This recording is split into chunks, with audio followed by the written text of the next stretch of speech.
पर महाराज जी जैसे हम 2-3 दिन ऐसे करते हैं तो फिर खुद में अहंकार आ जाता है कि ये कर रहे हैं अपन। 2-3 दिन करते हो इसीलिए आ जाता, बराबर कर तो बताए। बराबर करने की कोशिश करते हैं, उससे पहले आ जाता है, फिर टूट जाता है, फिर महाराज फिर नहीं, छूट इसलिए जाता है कि उसमें आपकी नियमावली पक्की नहीं है। नहीं, छूट नहीं सकता, नियमावली में नहीं छूटता। नियमावली पक्की होनी चाहिए, नियमावली पक्की होनी चाहिए। मतलब यही चीज प्रमाद के अंतर्गत। हाँ, यही प्रिय, अपनी नियमावली टूटना, अपने जो हम दिनचर्या बना रहे हैं वो न कर पाना, सत्कार्यों को न कर पाना, इसी का नाम प्रमाद स्थिति है। मित्तल जी अहमदाबाद से। राधा वल्लभ श्री। राधे राधे महाराज जी। महाराज जी, हर किसी की जिंदगी में एक ऐसा समय आता है कि वो इतनी ठोकरें खा चुका होता है कि तब समझ में आता है कि मेरा कोई नहीं है। फिर श्री जी कुछ ऐसा संभाल लेती हैं, तो ये बात बिना ठोकरें खाए समझ नहीं आती क्या महाराज? नहीं आती, नहीं आती, क्योंकि हमारी आशा रहती है ना कि हमको कोई प्यार करे, हमारा कोई हो। और संसार में प्रियता तो लगता है इन्होंने नहीं प्यार किया तो शायद ये प्यार करे, माँ ने प्यार नहीं किया तो पिता प्यार करे, भाई प्यार करे, हमारा फ्रेंड प्यार करे। मतलब हमारी एक भूख रहती है कि कोई हमें प्यार करे, सबकी रहती है, आपकी नहीं, पूरी सृष्टि की, पशु पक्षी की भी रहती है, पशु पक्षी की भी रहती है, कोई प्यार करे। हम लोग प्रेम के भूखे हैं, लेकिन प्रेम यहाँ है नहीं। यहाँ छल है, कपट है, स्वार्थ है, अपनी वासना की पूर्ति है। आपको जब तक हमारे से काम की पूर्ति होती रही तब तक तो आप प्यार का नाटक कर दो। जहाँ काम की पूर्ति नहीं होगी वहाँ कोई प्यार नहीं करता, क्योंकि हम प्रेम में भगवान के अंश हैं। भगवान प्रेम स्वरूप हैं, तो हम प्रेम में भगवान के अंश हैं। तो लगता है मुझे कहीं तो प्यार मिले, लेकिन कहीं प्यार टिकाऊ नहीं देता, टिकाऊ है नहीं, प्यार कहीं टिकाऊ नहीं है। किसी का थोड़ा लंबा चल गया अगर स्वार्थ और मन मिलता रहा, नहीं फिर प्यार मेरे शरीर को, मेरी वस्तुओं को, मेरे पद को, मेरी महिमा को देखकर नहीं, सिर्फ मुझे, वो तो केवल भगवान कर सकते हैं, वो कोई इंसान नहीं कर सकता। इसी बात से हमें वैराग्य हुआ था। हम कक्षा 9 में पढ़ रहे थे तो हमें माँ में बहुत आसक्ति थी, और जब हम स्कूल से आते और माँ आके झोला उतारती तो हमारे आग लग जाती है, मरेगी यार, फिर कैसे रह पाऊंगा, माँ मरेगी, पिताजी मरेंगे, यार मरण धर्मा शरीर मेरा कौन है, फिर कौन। बस सोचते सोचते दिमाग में बस ये आया कि भगवान। बस हाई स्कूल में फार्म नहीं भरा और भाग पड़े भगवान की खोज में, और 13 वर्ष से लेकर के आज 56-57 वर्ष होते जा रहे हैं आयु के, उसी मार्ग में चलते हुए।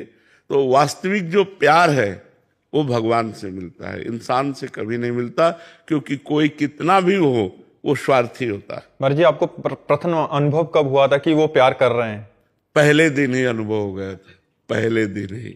हम जब भगे, और भगवान शंकर का मंदिर है नंदेश्वर, वहां से तो 3 बजे सुबह तड़के भगे थे। अपनी माता जी से केवल बताया था कि हम कल घर छोड़ देंगे, भगवान के मार्ग के पथिक बनेंगे, संत बनेंगे। तो उन्होंने मजाक समझा था, उन्होंने समझा था ऐसे बच्चा है ऐसे कह रहा था। 3 बजे तड़के पिताजी को सोते देखकर प्रणाम किया, माता जी को प्रणाम किया, और बहनें भाई परिवार के सबको प्रणाम किया। एक बार तो हृदय कांप गया, अरे फिर हिम्मत की, गांव के बाहर निकले, फिर हृदय कांप गया, कहाँ जाओगे, क्या खाओगे, कहाँ रहोगे। बस उत्तर अंदर से जहां भगवान रखेंगे, जैसे रखेंगे। तो भाग करके सूर्य उदय हुआ था तब पहुंचे थे, शंकर जी का मंदिर था नंदेश्वर, तो वहां जाके बैठ गए। 12 बजे तक नाम जप करते रहे। ब्राह्मण परिवार में जन्म हुआ था तो ये सब संस्कार पहले से थे, नाम जप करते रहे। अब लगी भूख, अब याद आई अम्मा कि अम्मा से तो इस समय भोजन मिल जाता था, अब कहाँ से भोजन मिलेगा। उसी समय हमने देखा एक आदमी जो है दही का एक कमंडल लिए हुए आया और कहा, बेटा यहाँ एक सूर स्वामी रहते थे, तुम जानते हो? तो हम कहा, हम तो नहीं जानते, हम तो आज ही आए। बोले उनकी कुटिया में ताला लगा, तुम दही पी लो। उनका क्यों पी लें? बोले नहीं, अब वापस नहीं ले जाएंगे, हम उनके ले लाए थे, अब आप पी लो। इतना वो दूध गढ़वा में करके वो जो दही बनाया जाता है वो लाल लाल दही होता है, गांव में वो बनता है, बड़ा स्वादिष्ट होता है। भरपेट दही पिलाया। जे ही दही पिला कर वो गए तो शंकर जी से लिपट के रोए कि आज हमें विश्वास हो गया कि आप हमारे जीवन को स्वीकार। और उस दिन से लेकर आज तक भगवान हमको प्रतिपल प्यार दे रहे हैं और हमें अनुभव कि अब वो तो क्या वर्णन करने की बात है, वो तो अव्यक्त है, कोई प्रगट में थोड़ी है, वो अव्यक्त है, हृदय से। मीरा जी कहते हैं गिरधर मुझे कितना प्यार करते हैं ये मेरा हृदय जानता है, वाणी से भी नहीं कह सकता। तो महाराज जी उसमें जैसे आप कभी ये नहीं लगा कि बीच के में कि घर चलना चाहिए कभी? गुरु कृपा से कभी नहीं लगा।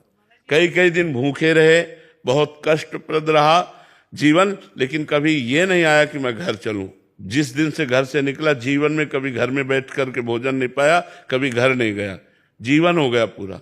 जिस दिन से घर से निकला आज तक घर नहीं गया। महाराज जी जैसे आपके रोग हुआ था, पता चला जब याद आएगा कि घर होता? नहीं, बिल्कुल भी नहीं। ये सहन शक्ति हमें कैसे आएगी महाराज? भगवान की कृपा से। अच्छा क्या है कि हमारे जीवन का ज्यादा, अब जैसे 13 वर्ष की अवस्था है, 13वें में 8 वर्ष तो एकदम भोलापन में चला गया, मतलब समझे में नहीं आया। थोड़ा थोड़ा जो कुछ अपना परिचय समझ में आया संसार का, उस समय हम निकल पड़े, तो हमें ज्यादा संसार का आकर्षण लगा नहीं, क्योंकि 13 वर्ष की अवस्था से घर से निकल हमारा किसी से लगाव नहीं था, माँ से ज्यादा किसी का लगाव नहीं था, माँ में ही था। वो भगवान ने कृपा करके छोड़वा दिया तो फिर सबसे छूट गया। और फिर हमें नहीं आया कि घर चले, कभी नहीं आया कि